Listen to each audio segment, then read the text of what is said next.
Welcome into the Gramlich and McLean podcast presented by Ingles, the official supermarket of Gramlich and McLean. Mac, it's week 13, which college football season is now 14 weeks. So that's something to keep in mind. But week 13, this is our second to last week of the regular season.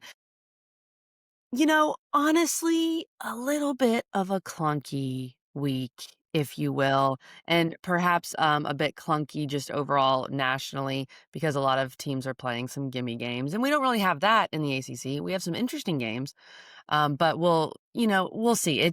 A lot of things could happen this week to lead to some teams clinching spots in the ACC Championship, which is obviously very important. So hello, Eric McLean. How are we doing? Great to see you, friend. I'm glad you're back from your basketball excursion. You made it back. You were just in Raleigh like an hour ago. So you somehow got here. I don't know how.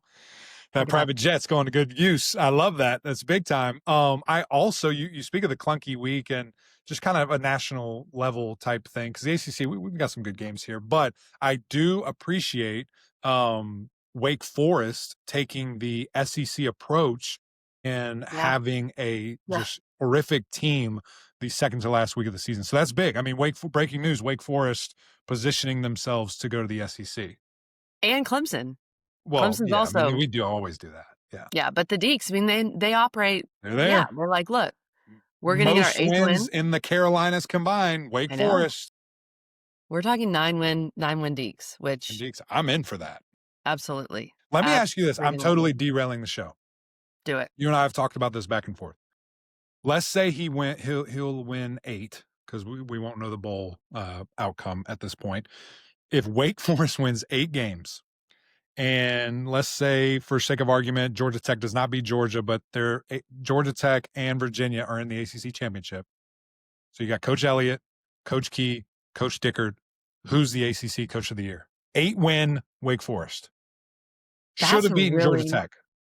Beat Virginia. That's really difficult. And they beat Virginia. First of all, Mac, they're going to win 9. I think so, too. Because they beat Delaware, that's 8. They beat Duke. That's 9. Well, they will win 9. We're talking about 10-win Deeks. We're talking about 10-win Deeks. Very possible. But of course, this coaching will have happened, or this voting on Coach of the Year will have happened before this possible 10th win. We're talking 9-3 Deeks, Mac. They just happen to have all their losses in ACC games, so that's, the problem. But because it's a difficult conference, it makes sense. Well, obviously. That is a really difficult question. I think you do have to give credit to Georgia Tech and Virginia making the championship game, if that's what happens. And Georgia Tech did beat Wake, even though we all know it's a crazy game. I still think Brent Key would be my Coach of the Year, even with a loss to Georgia, because it's an ACC Coach of the Year. I still think it'd be Brent Key, because you've also had, look, what Dickert took over was rough, and what he's done is amazing. But you still have some really tough losses on here, like that Florida State loss is meh, right? The NC State loss. And yes, Georgia Tech also lost to NC State, because of course. But I think I'd lean Brent Key. Where would you lean? I think without beating Georgia, it's a lot closer. But why does that matter if it's ACC Coach of the Year? Just because. It just does. Okay. I don't have a reason. I think that because that would be unbelievable to me for him to do that, and really just incredible. I still, there was a bit of thinking this could happen for Georgia Tech. So for whatever reason, I tend to give people less credit when I thought that when you do what I think you can do, right? Like when something happens at Wake Forest, and listen, when I was there and I saw them that first practice, now it was the first practice, I was like, oh man, this ain't good. This is not going to be good. And then I see the first game and I'm like, this is not going to end well. And yet here they are, potentially winning double digits in the first year. That is so unimaginable. If you would have told me that August 1, that I think that gives you a ton of credit. But beating Georgia and winning an ACC championship, that matters a lot too. So I'll probably have a chainsaw in Charlotte, cut the trophy in half, and drive it to Winston-Salem and drive it to Atlanta. That's probably okay. But just for argument's sake, isn't it also completely unbelievable that Virginia could be playing for an ACC championship? Yes. And I think because Wake beat them, I give that trump card. But then if they win the ACC championship, then I'm taking it to Tony, driving it to Charlottesville. So I don't know, and that's what I hate. Like, we might need like some emergency Congress legislation, something to like make sure this award is not gifted until the ACC championship is played. Yeah, but Like, we that's not can't how it give it the works. day before. We need to wait and see the outcome, and then the winner possibly at least gets a piece of the trophy. And why do we do that with all these awards? Why I do we don't give know. them out so I don't prematurely? know. We We should do take a it stand right now.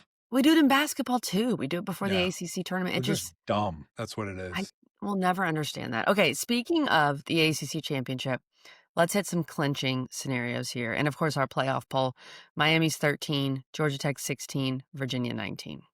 Interesting. Now, Georgia Tech can clinch a spot in the ACC championship with a win over Pitt this weekend.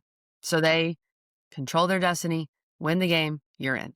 And this is from the ACC office. Virginia can clinch a spot in the ACC championship game, even though they don't play this weekend, with a loss from Pitt, so Georgia Tech wins. SMU loses to Louisville, Louisville wins, and Duke loses to North Carolina. If Not out North of the Carolina wins. question, I'll say. Not Right. out of the question. And our intern Nick said, this was earlier in the week, the payout if you parlayed all those money lines together would be 11-1. If you're a true sicko and you're a Nick, we need Virginia to do fan, this. We need to make this happen. That's a great little number there because why not? I don't feel bad about that at all. I mean, you're talking about a 2-point favorite in Louisville, a 6-point favorite over Carolina. Duke is. Why not? Maybe that can happen. It's a great pick. I don't think any of those are out of the question. I mean, the most difficult one would be probably Louisville beating SMU. I don't know if I feel too So that's the confident about that. closest. That's the smallest margin. It's Yeah. closest game there. Interesting. And considering that game's in Dallas. Well, we have a lot of games to get to, Mac, that's for sure. But I know this is your busiest time. Well, we're both ridiculously busy. Have you been getting out on the grill? Great question. The answer is yes. Not as much as I'd like, but the answer is yes. So y'all know that I'm a big steak guy, and I have essentially perfected reverse searing a ribeye from Ingles on this thing. First of all, the quality of meat is unbelievable, so that helps. Like if you go and buy something, I will not name anything because we are true and blue, and I'm not giving out, free sponsorship here to anybody else.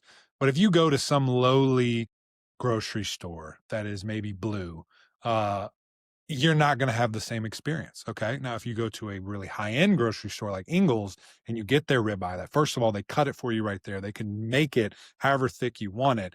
And you bring that home and I reverse sear it for an hour. Listen to this, KG, an hour and 20 minutes at 225 degrees. And it just sits there and it's just smoking.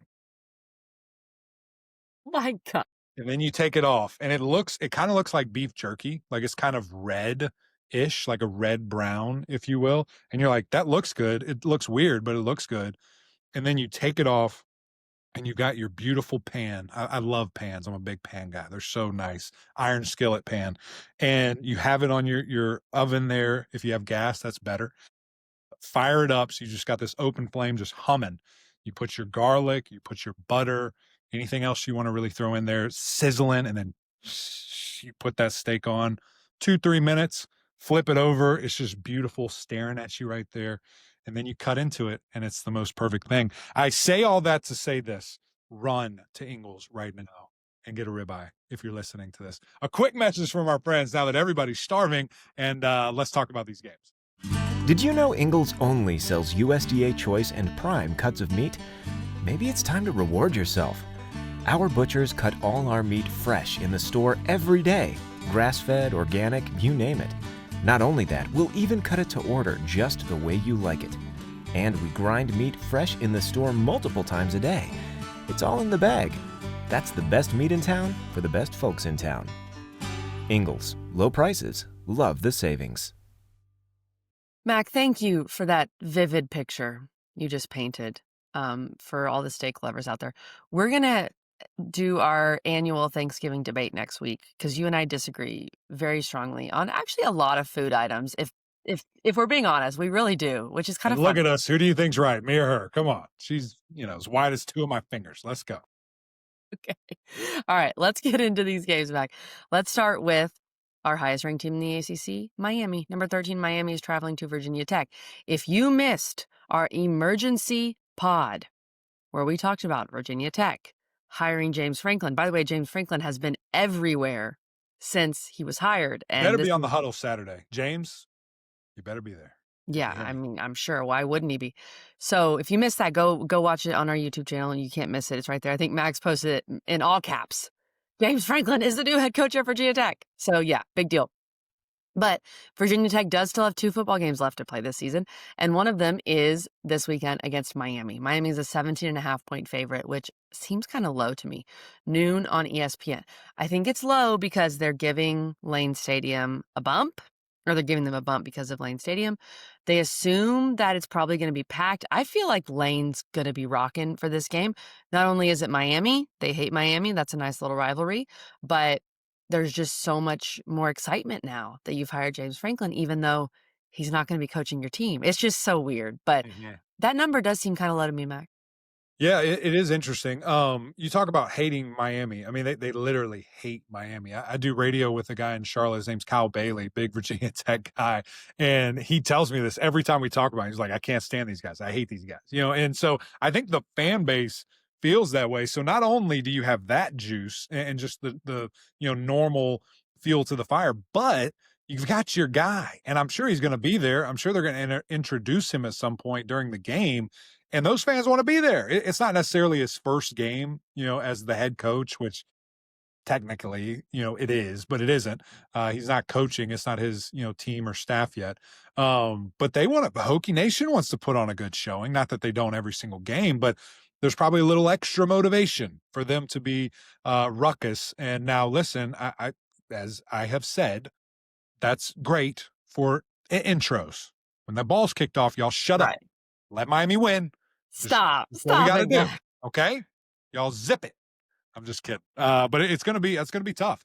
For Carson, for this offense, this is a crazy environment. Not that he hasn't played in, crazy places before coming from the SEC there, but it's going to be a new challenge. And honestly, this is the way to think about this too. Those fans are auditioning. These players are auditioning too. Like these last 2 games are more important than any other game, this season, because that guy's there. And he's looking and he's evaluating, and he's going to be watching this tape and talking to these guys. I don't know how involved he is necessarily with the team yet. I imagine there's been at least a team meeting, maybe more, where you're being evaluated every day to stay. Are you good enough? Are you able to be a part of this team moving forward? So it's actually terrifying for Miami and for Virginia that these are who these guys play here at the end, just because of the added motivation. That is a fascinating thing to me. With all that said, Miami's fighting for a championship and fighting for, college football playoff berth, which, motivation is higher on top of you should be and are a significantly better team at this point. On top of a massive roster discrepancy between Miami and Virginia Tech. I buy that as motivation for these Virginia Tech players. I think the environment's going to be great. But overall, I mean, Virginia Tech has just really struggled this year in so many different facets of the game. And Virginia Tech loves to run the ball. That's really the one thing they've done well. Miami is the number 1 rushing defense in the ACC, only giving up 82 yards per game. So that tells you a lot right there. And like you said, Mac, every week now, well, for a while, has been a playoff game for Miami. You lose, you're done. You lose, your season's basically over. And not only that, they again need the style points. They need to go up there. More eyes on this game, maybe even than before, because of the James Franklin situation, right? So if you go up there and only win by 2 touchdowns or something like that, that's not going to help. You need every single thing that you can possibly control to help this argument and this comparison that you're most likely going to have with Notre Dame, a team you beat, but we digress, and just everything possible to get that at-large bid. There's still a crazy outside shot that Miami gets a spot in the ACC Championship, but it's very, very, very unlikely. You've got to go up there and make another statement. Yeah, no, you do. And, I think what is so interesting to me, and I'm going to try to stay calm here. This Oh, is a no. big deal. Oh, I'm also no. trying to save some for TV. I'll be pretty animated on TV Saturday when talking about this. I have seen a lot of people recently that have SEC shades and SEC, kind of backgrounds here, really coming after Miami and saying, their losses are this and they're pointing to that and all these different things. And they say, they have two horrific losses to Louisville, who at the time was actually very good and afterwards was very good until recently have fallen apart. And the way that Louisville or that they lost to Louisville, I think is fascinating and that people just are miraculously forgetting. It was Carson Beck's worst game of his career ever. You know what that's called? A fluke. That's Yeah. what that's called. And it's unfortunate that it happened, but it did. And then they want to come at the overtime loss at SMU, who was a college football playoff team a year ago, who was in the ACC Championship. Like people are just, they love to try to grab and poke and prod. And so that, the thing that I heard most recently is, well, Miami right now, these last couple of weeks, they're playing closer to that loss against Louisville, and I'm just looking around like, what? Are What you have you watching? watched a single snap? They in their last 3 wins, which there is a loss in between there, they beat Stanford, by the way. They brought that up. They said, "Look at the Stanford game. They won by 35." What do you okay, look at the Stanford game. 42-7. They then lost to SMU in that, silly fashion there. They beat Syracuse 38-10. They beat NC State 41-7. If you do the quick math, that is almost 100-point differential on how they've won. So people, if you're going to tell me things, just tell me correct factual statements. Don't make up things. Don't, just say things that aren't true, because that is when we all look really silly as a football community. If you have facts, and there out there are arguments to be had, just don't say the wrong ones, because that's what's frustrating to me. And please do not reference a team like Bama should be a front of Miami, because Alabama lost to one of the worst ACC teams in the entire conference. Alabama lost to an Oklahoma team that KG and I right now could play on that offense and be more explosive than what they have on offense. So is that defense elite? Yes, one of the best in the country. The offense is on life support, and it handled Alabama. And so to me, and that timing, that didn't happen week 1. That just happened in week 12 when Bama's supposed to be peaking. They absolutely were not. Alabama also cannot run the ball. You and I could also play running back for Alabama and get more yards. And I'm just kidding. I'm joking. But seriously, it is an interesting thing to me when people want to grab things that just aren't true. It's not true. Mac, you're fired up. I love it. I can't wait to watch the huddle, and I agree with It'll be a everything little you louder said. on Saturday on the huddle. I I can't was trying to wait. be calm. I was trying. Yeah, of course, of course. And it's funny because you read my mind. That's what I was gonna add until you did, that if you wanna talk about a horrific loss, Alabama has one of those. And yes, we are an ACC I would podcast, say they so have two. Like, I get it. Oklahoma has this pretty little number that the committee is gifting to them. But let's be real. That is not a good football team. That's a great defense. It is a bad football team. Let's just be real. Let's just be real. I don't know if I'm gonna say that that's a I don't think Oklahoma's a bad loss for Alabama. Now, at home, it's not good, Mac. It's not good, but it's not, it's not a great loss like Notre Dame KG, had. Oklahoma had 130 yards of total offense Yeah, and that's beat crazy. Alabama at That's home. It's absolutely a crazy. bad loss. It's a No, bad I agree. I hear you on that. But Mac, it's not an amazing, good, beautiful loss. Yeah. And Notre Dame has 2 Yeah. of those. So Oh, that's true. don't forget that. True. That's why they get the bump. That is They true. have the That's a best good point. losses. That's a good point. King of great losses, Notre Dame. That's right. Point is, Miami's got to handle this here. I'm going to add this here, Mac, as Miami's a 17.5-point favorite. Virginia Tech is from intern Nick. Virginia Tech is now 2-8 against the spread this season. One of the worst percentages in the entire sport.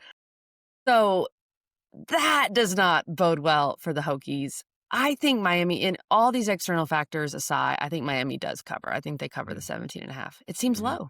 Yeah, I'm going to go with you again. I think the motivation for a championship will supersede trying to muster it up in the last second when you haven't been good all year, quite frankly. So, yeah, I'm with you. I think the Canes cover. All right.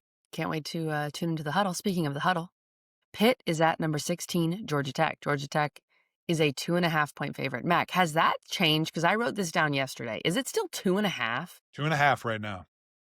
It just seems pretty low. Very 7 low. p.m. on ESPN. The huddle will be there. And I think, bottom line is Georgia Tech just went up to a bad Boston College team. And you know what, Mac? That would have been a horrific loss. I think we would have all agreed. But they didn't lose. As Brent Key said after the game, we won the game. They found a way, and that's what Georgia Tech seems to do. There's no quitting this team. They're never out of it. I mean, that part in itself is impressive. Now, the defense is not impressive. And when you give up those kind of numbers to a very beat up and sad Boston College team, and now you've got this Pitt offense that, outside of Notre Dame, since Mason Heinchel's taken over, they have looked really good. They're the number 2 passing offense in the ACC. I'm worried about Georgia Tech a little bit in this game, and I'm worried about the defense specifically, Mac. As you should be. I mean, I think that's a super fair thing. The interesting counterpoint immediately when I hear that is, did Mason Heichel just get shell shocked? Like, is he now going to be totally different? Right. And Where's thinking Pitt too now? much. I mean, that was by far his worst game of his career, which there hasn't been many, so it's easy to pick that. A couple of bad picks, both that were scored, one on a 2-point conversion, the other a pick six there that was just bad. And you brought up, he's had some bad picks where you're just like, what are you doing? You can't do that when you're playing really good teams. You can't do that when it's trying to be, championship phase level of football here. Now, with that said, Georgia Tech's pass defense these last 2 games has been horrific. It has been some of the worst in the entire country. And I'm actually doing a little bit of a tape on that too, KG, on Saturday. It's just guys busting. It's guys not doing their job. I mean, one example that I'm going to show, against Boston College, they're running cover 4 or quarters. And essentially what that means is the 2 corners on either side and the 2 safeties bag up. It's cover 4. Imagine 4 guys, backwards trying to make that happen. Well, the rules of cover 4 that we are taught very early as football players is if the number 2 receiver, so if you're on the left side and there's an outside wide receiver, that's number 1. If there is a slot or a tight end or a running back, that is number 2. If number 2 goes vertical on a slant, or a fade, on a post, on something that goes downfield, the safety has them. That's just the rule. And it essentially turns into man-to-man. That's what you have. That's what you have there. For whatever reason, multiple times, that other corner that is in phase and locked up with that safety decided he's going to jump that and go to, leaving his guy who's on a big, nasty bender route for a 50-yard gain. I saw that like 3 times in the Boston College game. I also saw other coverage busts that are very similar, to that. And it's, you can't do that. Just be who you are. And if I'm Brent Key and I'm watching this film and I'm trying to be physical and this and that, the biggest point that I'm making is wake up and do what you're coached to do. That's it. I'm not asking you to be superhuman. I'm not asking you to do anything but your job. And I hope that that's freeing. I hope that that's empowering, for these coaches and for these players, that we don't have to be special. Just be us. Just do what you're coached to do there. So that's kind of my biggest point of emphasis, because the pass defense hasn't been spectacular, but it wasn't this. Now it is a glaring issue. It was the run defense, which that's harder to fix overnight. It's not just do your job. That's got to be bigger, faster, stronger, a bunch of different things there. So I guess the other good part is Pitt has not ran the ball consistently very well at all this year. Do you just drop back? Do you just do your job? Can you make the picture muddy for Mason Heinchl? And can you get your hands on the football, ultimately getting, this guy named Haynes King, who just maybe is the best in America, more touches and get the ball more? And this is his senior night, the last time that he will play in that stadium. There's going to be some emotion. There's going to be some things. But at the end of the day, this dude is a coach on the field, and he's going to get all the right answers. He's going to be like, we're focused on these guys, blah, blah, blah, whatever. But there's going to be some angst there, and it's a sellout. The huddle's there. It's a huge deal. I hope that everyone can feed off that environment, and that Georgia Tech can ultimately capture the moment and how big of a deal it is to play in an ACC championship, to buy a spot, in that league and in that conference championship game is remarkable. Absolutely, Mac. And it's a night game too. So I feel like it's going to be rocking 7 o'clock on ESPN. You bring up that pass defense. To your point, Georgia Tech does not need their defense to do anything spectacular. Like, do not need to force turnovers. Do not need nothing. Literally keep the guys in front of you. I mean, that's it. You just can't have these massive busts like they did against Boston College. It was crazy to watch. And that's been a little bit of a theme. Like you said, I think that's a really good point, Mac. I think Georgia Tech's pass defense, and the numbers would show it too, it's been fine. It's like the last, since NC State, one could argue, it's like something just went really wrong. And I'm not quite sure exactly what it is. I know it's first year DC in Blake Gideon. He's a former secondary player, but you do not have to do anything special. Just no massive busts, no massive 50, 60-yard touchdowns. Like, that's what you have to avoid. And I also agree with you with Pitt. That, what happened to them against Notre Dame, and it kind of goes like what Narduzzi was saying, we can lose by 100. Well, you kind of did. And you didn't really, but you know what I mean. You really can't afford that, I think, because of mentally what it does to you. I mean, that was a tough game mentally for that Pitt offense, and especially a true freshman in Mason Heinschel. I feel like Pitt, I don't have a lot of faith in that Pitt offense coming in here. Even though Georgia Tech's defense has not looked great, I'm not sure where they are mentally after Notre Dame. Yeah. I mean, you threw the ball for 50%. You were pressured a ton. You were hit a ton. Again, not that you're necessarily going to see that this week, but just mentally, where are you? I mean, you threw the ball for 120 yards. That's not good. It's not good when you had 33 attempts, on them. And I thought the first drive was great, but you dropped the ball and you didn't capitalize, and all that momentum just got sucked away. It's kind of over after that. And of course, the running attack, from, the Irish looked fantastic. You would think that, Georgia Tech, who has a Heisman caliber player as well in Haynes King and some really complementary pieces that have emerged and evolved. I just, maybe it's foolish because of the last two games. I do think Georgia Tech, this is kind of the interesting thing about those two, KG, is those were completely lesser than opponents in regards to record and how they're playing. And Georgia Tech does not typically play well against them. This is for a championship. This is a one-loss ACC team. So I think we're getting the superhero version of Georgia Tech, who plays really well in these games and ultimately gets it done. Give me the Jackets. I think they cover, maybe make a statement, which would be much needed, for this team. Absolutely, considering they're at 16th and you can't have enough insurance in this day and age with what this committee wants to do. I'm also taking Georgia Tech -2.5. The game that is somewhat maybe the most interesting or might be the best game on the field, Louisville SMU. Very interesting. Louisville at SMU, noon on ESPN2. SMU a 2.5-point favorite. I feel like this is a massive game for both programs. Louisville with the crazy loss to Clemson and just all the mistakes. And then the comments afterwards from your quarterback about your culture and all that nonsense. Where is Louisville? Are you just going to throw in the towel and fold and basically just, finish terribly? Because you also have Kentucky next week.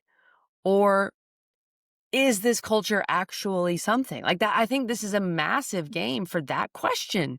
But ironically, their quarterback asked after the game against Clemson. Yeah, and you have, two teams that are maybe at opposite ends of that. Now, in regards to the penalties, like Louisville is bad, one of the worst in the country. SMU is also pretty bad. They're one of the worst in the country at penalties and penalty yardage there. So, but it just feels different, I guess.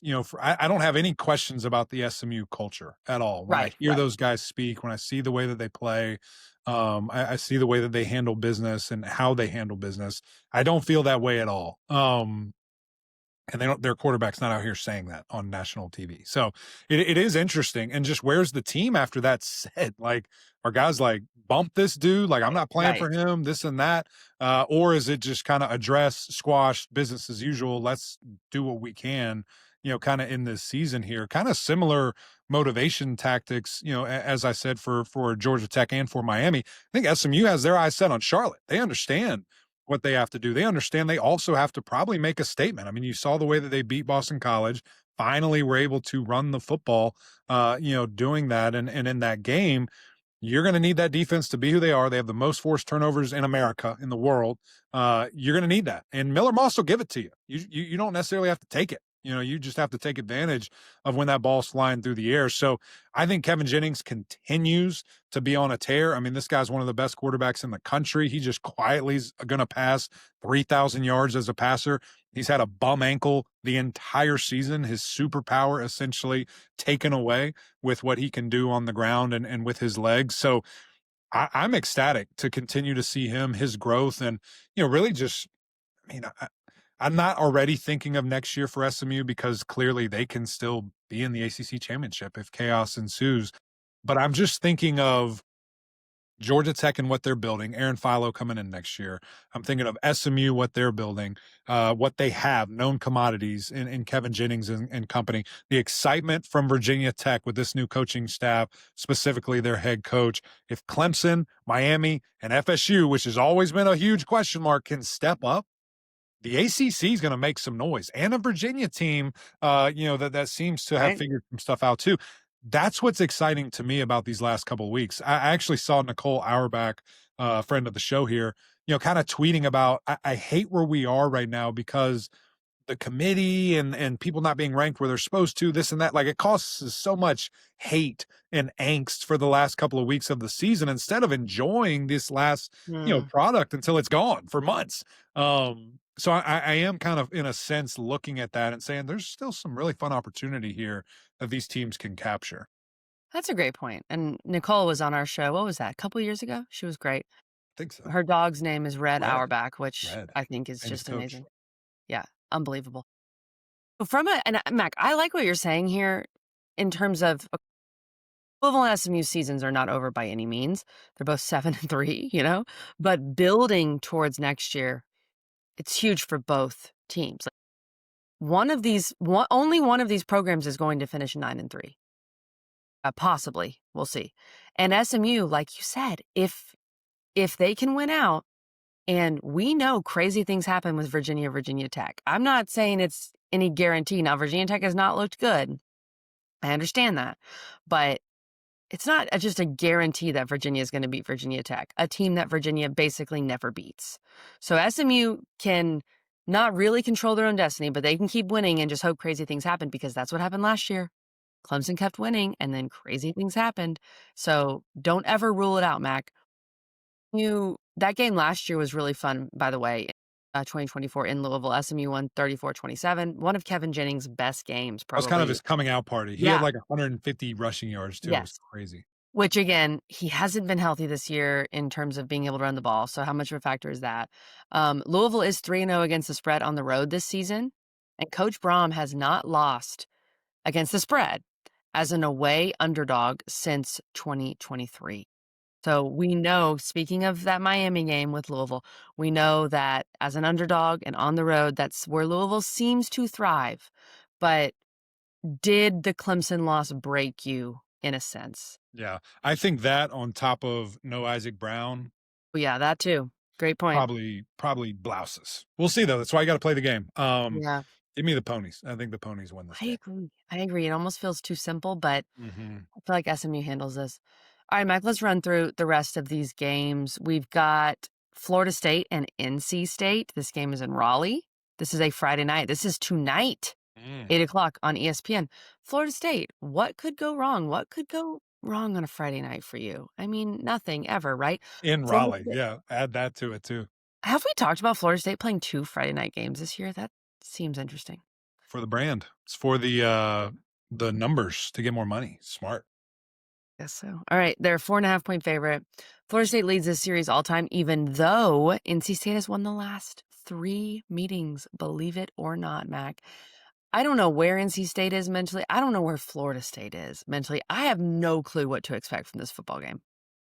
I think that's a great way to lay it out. I do think it'll be a good football game. I mean, I think night game, 8 o'clock, Carter Finley. Yeah. What could go wrong? Those fans are going to be juiced out of their mind. That's a tough place to play on a regular day. You add that up, and you add up that it's Florida State. They'll be ready. They'll be ready for them. You're right, though. The last time we saw Miami, NC State, they were playing Miami and just getting hammered. Yeah, I mean, it was just destroyed. not good. It was not good. And Florida State, as we know, looked okay. I mean, they ran the ball well, kind of got back to the basics and, kind of pummeled Virginia Tech. So two teams maybe on opposite feelings of where they are here.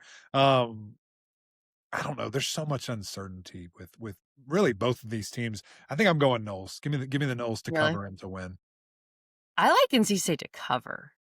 I like 10.5. NC State plus I think it's a 4.5. field goal game. Yeah, I mean, I think How so. weird. Florida State, they have yet to cover on the road this season. Well, there you go. That's on me. And Florida State's giving up 30 points per game on the road this season. Perfect. But I hear you. I mean, NC State just got drubbed. Like, I don't know where they are. But give me the Wolfpack to cover. That game is always silly. Florida State, NC State, when it's played in Raleigh, it's always ridiculous. The battle for the Liberty Bell. Duke at UNC. 3:30 ACC Network. Duke a 6.5-point favorite. I think this is a sneaky upset spot for Duke Ooh. and for North Carolina. North Carolina's playing better. Duke, it feels like their season has gone completely off the rails. I like UNC to cover. I'm taking UNC plus the points. Win, though? Not money. I mean, I wouldn't be shocked at all if UNC wins this game. How But weird also, would that be? will there be Benson like just 3 throws, fans 3 there? I don't know. picks. They scored once on offense, twice on defense, something just horrific and ugly. That helps our friends, the Mustangs. Yes, Why it does. not? Sure. It helps Virginia. Yeah. Go North Carolina. I'll say that. Mac and I have I say they win. obviously given all the way up on Duke. We've sacrificed Duke. When you lose Duke to messed UConn, around too much. They played around. They became an enemy of the state. yes, when you lose to UConn, Yeah, people want to We're say, out. "Oh, because they beat Clemson." I don't care about that. I don't no, care it's about the UConn loss. everything else. It's everything else. That's what Mac and I cannot tolerate here on this podcast. Mac, Notre Dame is a 35.5-point favorite over Syracuse, 3:30 p.m. on NBC. You got Cal Stanford on ACC Network, of course. Wake Forest going to get their 8th win. Clemson going to become bowl eligible, we think. Military Appreciation Day. We don't lose those. 4:30 time slot. What a weird time slot. Kind of cool though. I guess it'll be dark. Kickoff. It'll be dark at 4:30. I guess That's so, great. Get yeah. a night game. Get a night game in the Valley Basically. there. Funny enough, as well. I don't know if you've dealt with this or felt this. I had like 100 people reaching out for tickets for this game. Now I do have a lot of military family and friends. Yeah. So maybe that's part of it. But it was just like, what? Like, why is there such a, and everybody's like going. Everybody I ask is like, nah, I don't have any extra tickets. So it is interesting. Do you know why? This game can't hurt you. Like you're not going to go to this game and leave in pain. Good old football, just for the purity of the sport. Yeah. That's what You're not going to go to this game and just hate your life. Wow. Senior day, the last time you're going to see some of these guys in the Valley, be interesting. TJ Parker is wearing number 63. Did you see that?